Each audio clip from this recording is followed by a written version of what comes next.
Aujourd'hui, c'est Marion qui est venue nous rendre visite. Oui, Marion, elle est là. Bonjour Marion. Merci d'être avec nous aujourd'hui.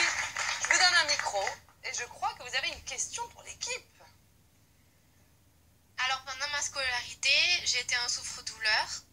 Du coup, je suis devenue très méfiante.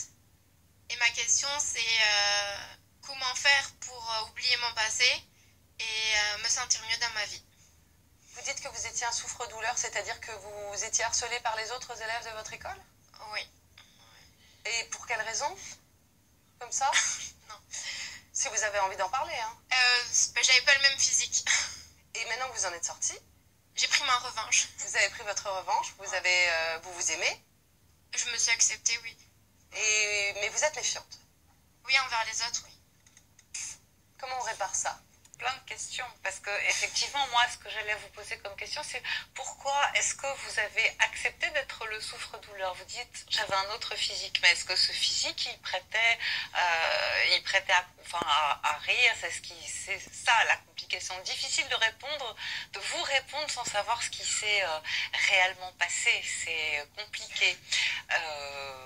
Tout ce que je pourrais vous dire, éventuellement, c'est d'aller en parler à quelqu'un de spécialisé, parce que j'ai pas tous les éléments pour vous donner une bonne réponse. Est-ce que vous voulez essayer de creuser peut-être maintenant? Oui. Alors, vous aviez un physique que vous qualifiez de différent, vous J'étais dans l'obésité, en fait, voilà. Ah, bah voilà. C'est ça. Écoutez, ça, c'est vrai que souvent les enfants, ils sont très cruels et ils sont pas gentils les uns avec les autres. Et aujourd'hui, vous êtes accepté, surtout vous avez certainement changé de physique.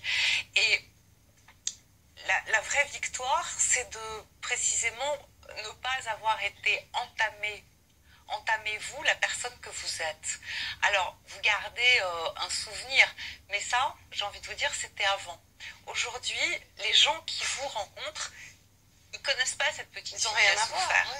D'abord, ils connaissent pas cette petite fille qui a souffert, ils sont pas au courant de ce qui a pu vous traumatiser, parce que c'est un traumatisme. Les moqueries des enfants, vous savez, les traumatismes sont souvent issus de faits dérisoires, de phrases assassines, ou dont on n'a pas conscience sur le moment, mais quand on les entend à force, elles blessent terriblement et très profondément.